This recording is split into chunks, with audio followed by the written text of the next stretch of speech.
Alright, it is time to open some stuff on the internet. Now, I know you're thinking, what kind of video games could possibly be inside these boxes? They're not games, of course, but they are some pretty interesting, well, what I think are interesting accessories. So we've got a ton of that, more regular game pickups, so let's open these and talk about what I bought, what I paid, all that good stuff. So... yeah, the big stuff are, like, that's the thing, is that occasionally we've done videos for, this is like another accessory, occasionally we've done videos for, like, when I buy PlayStation hardware, and that kind of gets its own independent video, like a PS3 or a PSP Go, or that aqua blue PS2, but obviously, like, standard accessories are mixed in there as well, so... those can kind of fit the bill for when we open up a bunch of things. Actually, we always do new games first. Let's check out the Amazon Prime one. That's definitely a loose disc. So, let's see what we got here.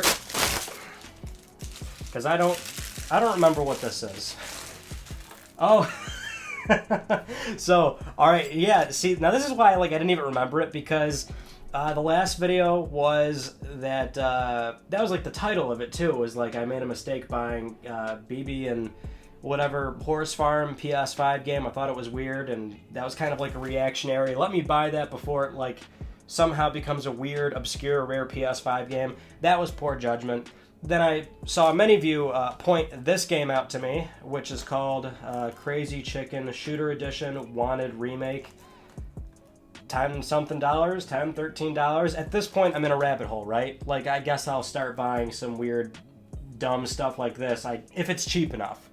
Certainly not going to spend $30 like I did for the Horse Farm game. However, that disc was loose. I was able to get that one back in. Every so often when I complain about the loose discs, there is a way to like get it to sit back in nicely, and it's kind of a pain. I know a lot of people have sent links to that. There's a few tutorials where you have to center it and kind of press in firmly on certain areas depending on the case that you're working with. I'm not going to open this, of course. It might be worth tens of thousands of dollars someday, so I will try and recenter that disc. But next up, we've got some exciting stuff, I'm sure. Oh, this is my, yeah.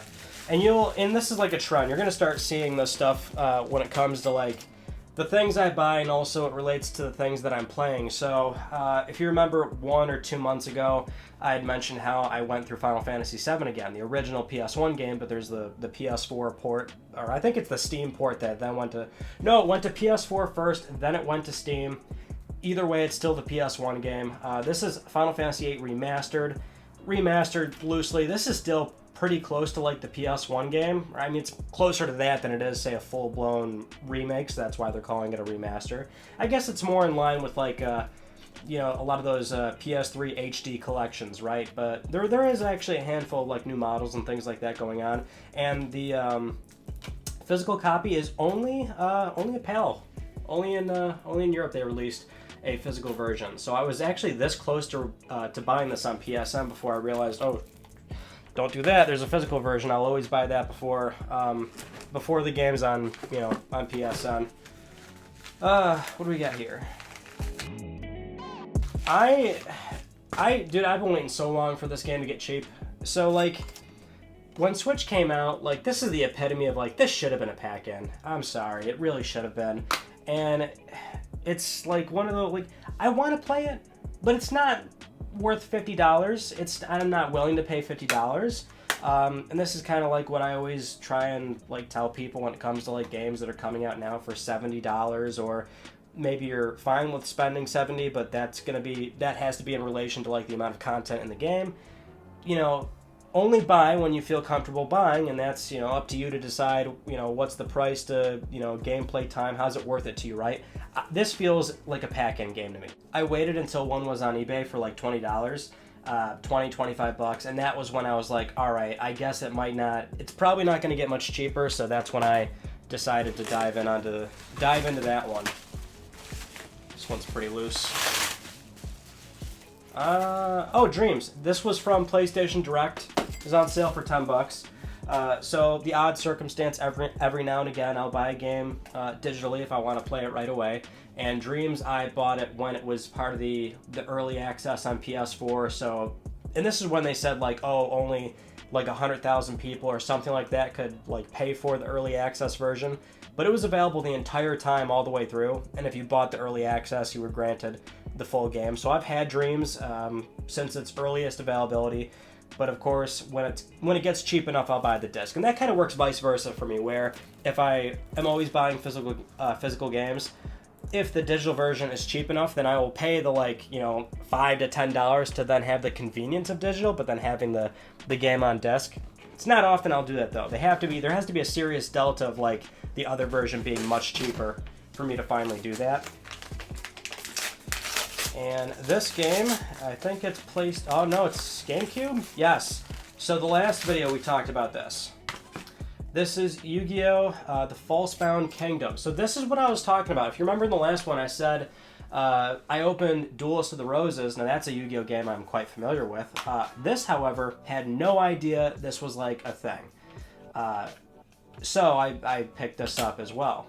Let me see the disc actually on this. The GameCube games have been looking a little rough lately. This one's not too bad. It looks better than the past few GameCube games I've bought lately. But yeah, it's like I was just scrolling through eBay, was in the related for next to like Duelist of Roses, and this is when I found like 3 or 4 other Yu-Gi-Oh games I never heard of. So I thought I kept up with this franchise, but I guess I didn't. So I was like, oh well, I'll pick that up. Why not? And this one is super loose.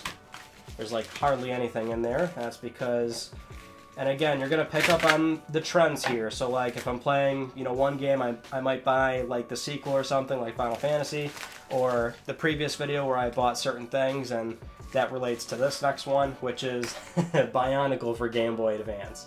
So this was, I think, 2 videos ago where I bought Bionicle on PlayStation 2. And that was just kind of like a dumb little whimsical, like, oh, okay, like a licensed game, whatever. Usually they're super short and like kind of like, they're like not good. But I was into Bionicles as a kid. I liked using like, well, what kid didn't like Legos? Although I had more Kinects than I did Legos, which I feel like I'm one of the few children that got Kinects before they got Legos.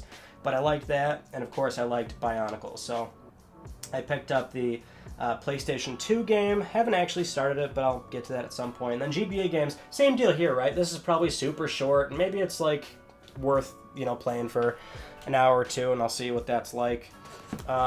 We've got our Video Game History Foundation magazine for the month. We'll take a look at this. Like I said, we'll open these for as long as they have that program running. Oh, yes. And so this is what's so great is that they had to stop the program for the monthly 90s magazine. So now it's like you can pay monthly, but you can either get thousands or 90s. And or you can just buy the 90s magazines like straight up. And but you can't do it monthly, right? So I'm on the monthly program. Here is a monthly one. Same deal with the certificate of authenticity. But this is a very old Game Pro magazine with Star Fox on the front cover. This is so great. And these are, they look really good. This is really, well, you've got some clear aging and damage on the spine. Like somebody obviously flipped through this at some point, right? A little bit of creasing there, but it's just so cool, right? How you can't not love this. Again, it goes right to the Video Game Foundation. It's more of a donation really than anything else. And for these 2 games, GameStop purchases, sight unseen. Basically, Gravity Rush Remastered, PlayStation 4, only available on Amazon when it was brand new. Sold out. At some point they were super cheap, like $10, $15, but once they're gone, they're gone. And now the used market, they held their values quite well. And so last time I checked, complete in box, we're talking $60, $70. Maybe they're starting to come back down, but GameStop had them used, but GameStop is sight unseen with used copies. So I've got 2 here. We've got 2 shots for hopefully landing some good case and box art. I need the box art more or less. I don't even know if there is an insert because most PS4 games don't have any, but we've got 2 shots here. One was full price at $60 used. which is not terrible if I get it complete. One of them was $30 because I kind of jumped the gun. I bought this one separately, which was kind of a dumb idea because they've always got like running promotions. So this one was purchased with a few things that I picked up in store. So this came out to like $30. So $90 for 2 attempts at a good copy of Gravity Rush on PlayStation 4. And this is some weird heavy-duty packaging. I'm seeing blue, so that's good. Da-da-da. Okay, we're safe. We're very safe. This is a nice copy. Oh, we got a sticker. That's fine. That'll come off easy, very easy. Just the Goo Gone. Remember, I always recommend that. It works quite well. And again, I'm not sure if there's an insert. Probably, I would imagine there's not. But there we go. Great copy of Gravity Rush remastered on PlayStation 4. You always know it's a good disc when you can clearly see that lamp, that studio light. Excellent. Loving that. Now, do we have a spare one? Which wouldn't be a bad thing. It looks like we might. Yes, we do. Excellent. So, let's see. Examine this one closely. Same deal there. I'll fix that. Also a sticker, that's fine. Yeah, we are good to go. If anything, I really should have tried to go for a deal on this one where I did in-store pickups, but 2 good copies of Gravity Rush. I was a little bit nervous, but there were some good reports on Twitter of people ordering these, and they kept getting cases and box art. I normally wouldn't do that, but it was kind of like, why not go for it? Now, the accessories. This is where I still buy a lot of this stuff every so often. I mean, really, it's like, again, PlayStation hardware normally gets its own video. However, oddball accessories, like, they might show up when I'm using them for something in a video, but they're not going to get their own video. So this is where it'll be pretty interesting to look at this. USB mouse for PlayStation 2. Now, before we even look at this, let's also crack this one open. Because if you see that's a mouse, I'm sure you can pick up on what this is probably going to be.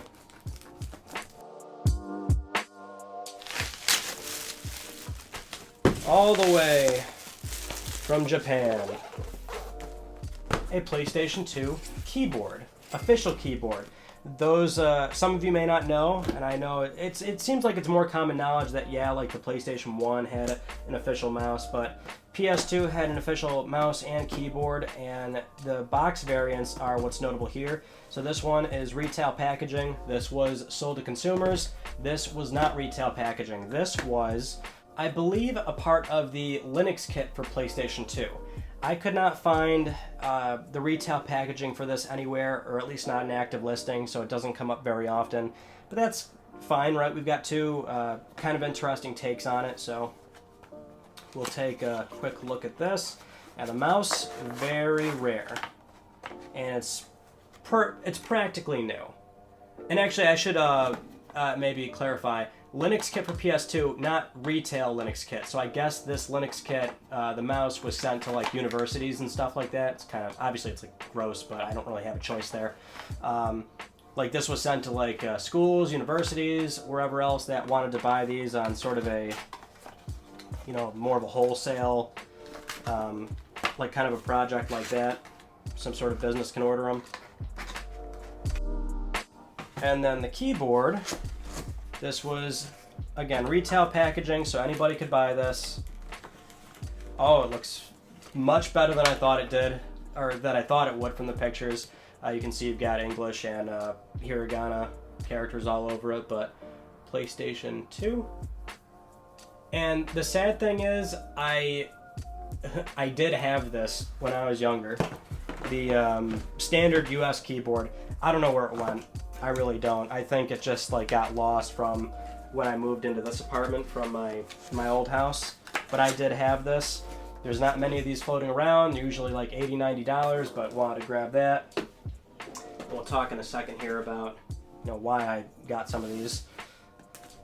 This, we've got two stands official console stands. This is back when you had to pay for them when it came to PlayStation. Oh, hold on here. Thank you so much for your order. I appreciate it. Hope I get a good review. If there are any issues, please let me know. Well, that was very nice. Thank you. Packing peanuts. Oh boy. Thread the needle. Only one escaped. So this one is the official PlayStation 2 vertical stand. It's that iconic blue one that we've all seen, but the vast majority of us never actually had. I didn't know anybody with this thing. You'd see it in constant marketing materials, but you don't ever... I didn't know anybody that had one of these. And it wasn't really necessary. They even have a horizontal stand. There it is, that iconic blue. This one's in really good shape. So, despite the price, I wanted to get this one, and then also get the original box too, which is pretty cool for that. Another stand in here we'll crack open real quick. A brand new PlayStation 4, never been used vertical stand. Same deal, right? Always used in the marketing materials, but most people did not ever pick these up. It says it was, it still got the GameStop sticker, 20 bucks, but this was the only one available on eBay, so the price they had I was willing to pay because it's brand new. That's what I'm really looking for, is really good examples of things like these, or the keyboard. So basically, the other thing that I like to hunt outside of typical game buying is there's a time and a place where eventually, once I have my collection set up better, and I know a lot of you want to see a full collection walkthrough, I'm not ready for that now because this place is not where I'm staying, and it's all mismatched, right? I got a shelf in here, I've got two more in the living room, I've got a huge rack with console boxes. It's all messy. Eventually, we all have that thing in our heads where we're gonna, end up somewhere where we know we're gonna be there long term. We'll set up our, our game room and have everything exactly how we want it. And a part of some of these purchases are, what I would like to do at some point is kind of have a display cabinet of a, kind of like a miniature PlayStation museum-esque kind of thing, right? I want to display hardware as it's presented with the marketing materials, right? So the classic PS2 stand, the PS4 stand, I believe this is a glossy black finish, so I wanted a new one, so I knew that it would be a pristine example of the console, right? And part of this is that I have a original PS4 launch model that is basically new old stock. It was opened. I did open it because there was a $10 PSN voucher in there, so I went and used that, but that console is pretty much untouched, which means that top portion of the console with this glossy black trim piece, which, buying that used, they're all damaged. They're all scratched, they're all scuffed.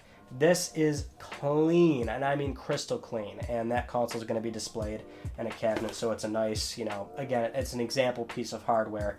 And same with all the accessories, right? Kind of like, again, kind of a PlayStation Labo, if you will, museum of all these PlayStation classic and rare accessories, first run of the hardware, stuff like that.